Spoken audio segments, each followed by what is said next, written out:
We'll get into it more later on. Let's charge the damn mound right now because massive news rocking the baseball world that totally sucks as we bring in Stadium's Russ Dorsey. Ooh, I like that new backdrop there, Russ. How you doing, man? I'm doing well. Listen, they told me that I was in a different location today, and I just go where they tell me the microphone is going to be. But one thing I wanted to say, you guys are talking about my guy, Adam Amin. I wanted to let you guys know, AJ knows this. He is a top 5 hugger in all of sports media. Great guy. Wow. I did not know that. AJ, can you confirm this? Awkward sometimes. No. Why? Why is that awkward? Because he just randomly walks up to you and wants to hug you. And I'm like, dude. AJ's not a hugger. Yeah, didn't we learn this from Susan Waldman? Yeah. Well, Susan Waldman's a hugger, but what kind of hugs are we talking about? Like good hugs, or are we talking like a little squeezy? All the time hugs? No. A little squeezy. So if I'm at the ballpark, shut up, AJ. If I'm at the ballpark and he sees me on the other side, he'll sprint over and he'll do this low approach like a shark, and then he'll come and just give you a good hug. It's a solid hug. Just once or multiple times during the day? I haven't seen him in a long period of time. It's a good, oh man, how you doing, bro? Hug. That's good. All right, that's perfect transition. No, he hugs me between innings. Every inning break, he hugs me when we're sitting next to each other. That's ridiculous. Do that to that him. is ridiculous slander right there. All right, so people that need hugs right now, White Sox fans, which we'll get to. Let's start with Angels fans and also baseball fans. So the news about Shohei Ohtani with the UCL an issue again. He's had Tommy John surgery back in 2018, Russ. When you see that news, and what other context can you add to that news? What are your thoughts? Obviously, we'll get to Trout too. We'll cover that later on because we're going to talk to Jeff Fletcher, but Trout back on the IL. But Shohei Ohtani is the best player in the sport. He's a free agent after this season. There is so much to this news to dissect. When I saw the news, it's 12:15 Chicago time, and I'm on whatever reason on Twitter or X, whatever people want to call it these days, and I see that he has the UCL tear and won't pitch again this season. There's this moment where you just go oh man, because outside of being a reporter, outside of being an analyst, outside of all that, I'm a fan of the game. I love the game, and that guy has been the game and carried baseball on his back for a year, right? Since WBC, Shohei has had Major League Baseball on his back and done it very well. And to get to a point where not only is he carrying Major League Baseball, he's carrying the weight of free agency, he's carrying the Angels, and after a monster first half, you could see in the second half, while the bat never changed, his body was starting to feel the brunt of that with all the cramping and leg cramping and arm cramping, and now a UCL tear for the second time. It's disappointing for, yes, baseball, but for him, for somebody who has been such a great figure for the sport itself, it's tough, and it's really sad to see. And for the Angels, I don't know what you say when you wake up this morning. Maybe you say some swears, right, with everything that's happened. But we had talked about it for a month leading up to the deadline. What should the Angels do with Shohei Ohtani? And while logic said you move that guy, when you decide to go all in, and then this happens, you're just kind of there sitting you almost are in disbelief that ended up being the result. So what does this mean?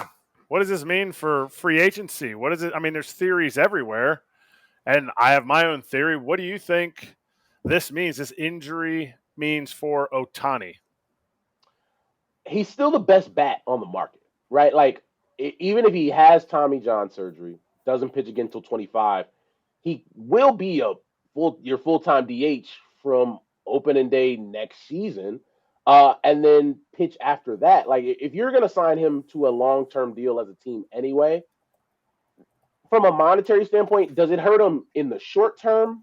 Maybe, potentially, right? Because if you have a second Tommy John surgery going into free agency, that's something that teams are going to be, thinking about, concerned about. But over the long term, this is still a guy that you can still say is going to be a two-way player, an above-average two-way player. There's not any of those out there right now, even though some teams are trying to do that with some of their minor leaguers. I don't know how much this injury costs him, because he can fall back on, well, I'm still the best hitter on the market, right? I'm still going to hit 48 homers this season, driving 100, hitting over 300, stealing 15 bags. and be that player going into free agency. Russ, there's one person that's really mad about this, and it's Shohei's agent, because this has the potential. I mean, I don't know if it's going to cost him a couple $100 million, but it's definitely going to cost him something, right? If he has to have Tommy John, it's obviously the death blow was already done to the Angels, but this definitely, with him and Trout gone.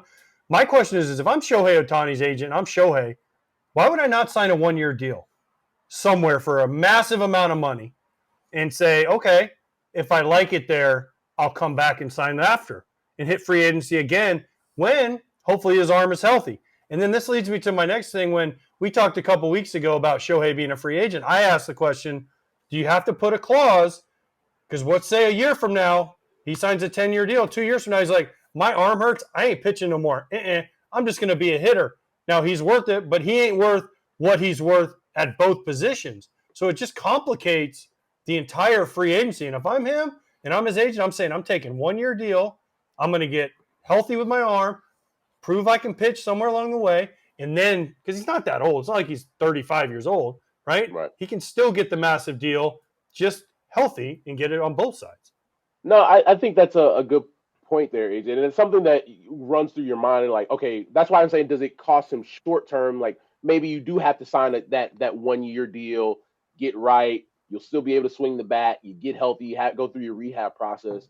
And I know, talking to Walker Buehler, a guy who's gone through Tommy John twice, something he told me was that, like, the first time you're scared out of your mind because you don't know what's about to happen. You get the surgery, and then that rehab is unknown. He said the second time around, it's like, okay, I know exactly what I need to do to kind of help myself through this rehab process. So maybe Shohei kind of has that same mentality and, get feedback from guys who have had multiple surgeries.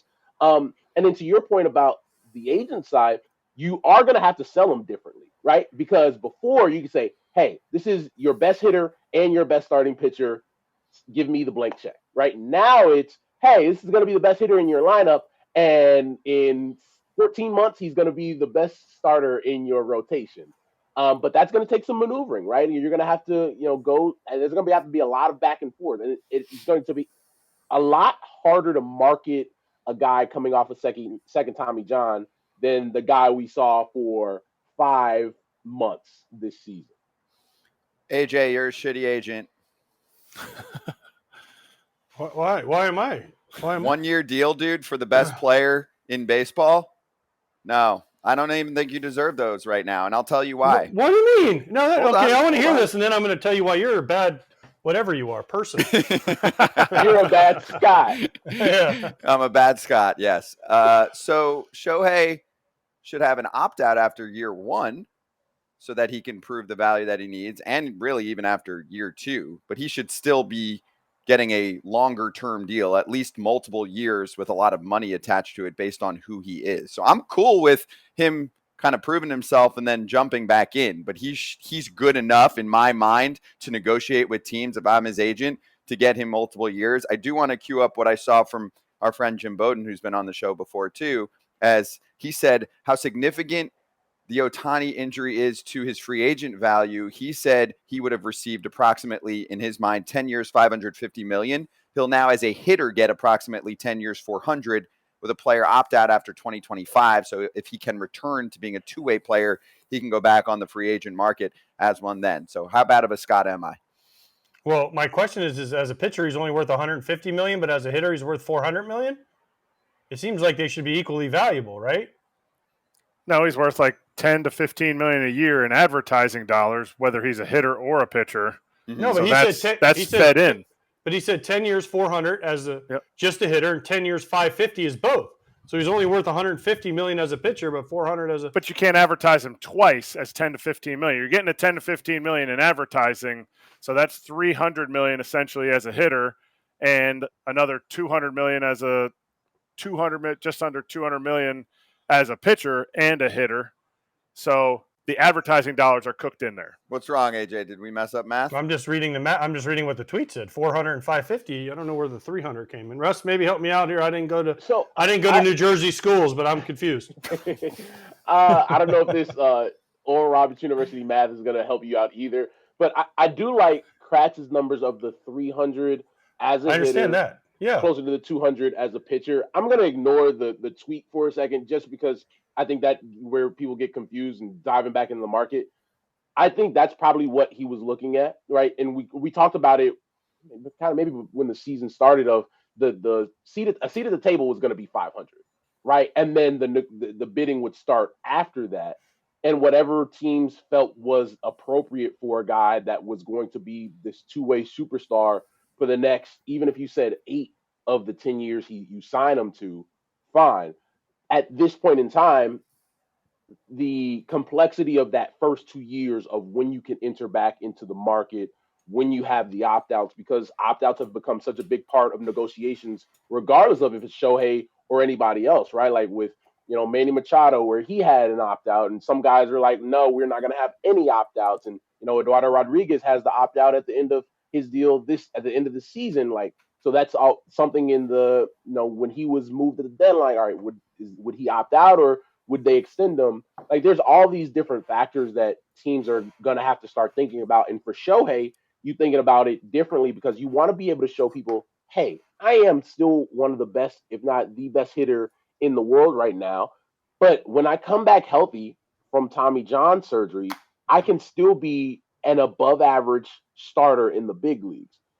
And once you're able to show people that, then you're going to have a lot easier time marketing and going through some of these negotiations. But the fact that this injury happened now, it definitely throws a wrench into any plans that you had. This was already going to be one of the craziest free agent sweepstakes we've ever seen. Now you just added another wild wrinkle. Okay, let's spend the last few minutes with you, Russ, on the White Sox. You're out in Chicago. You're on the scene. AJ hasn't talked about them yet. JK, go to social media or anywhere. Just type AJ's name. I saw the video. Yeah, all right. So your thoughts? I think AJ speaks for players who have played in that organization, people who work in that organization, fans of that organization. The passion that he spoke with is valid because I think there are a lot of people who look at the White Sox and say, you had a fantastic opportunity to go into this next wave, next generation. They captivated the city, right? They were going up in a period when the Chicago Cubs were in a rebuild. And while people like to say, we're not thinking, they are thinking about that. That's something that's naturally there for them. They had young fans captivated with these young, talented players and, let the kids play and all this other stuff. And they failed. They failed miserably, right? And when you do this, Rick Hahn, Kenny Williams were the only 2 executives that they've had as general managers since the year 2000. That's insane, right? And they've won 1 World Series title, right?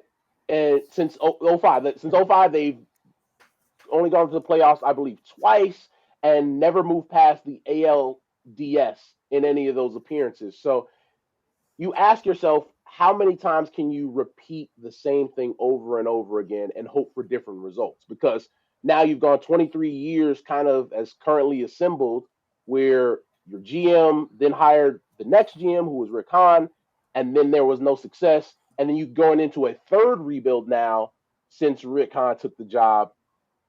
You don't get that many chances in professional sports, let alone baseball. My whole thing is you just gave all the stats about the White Sox and the playoffs.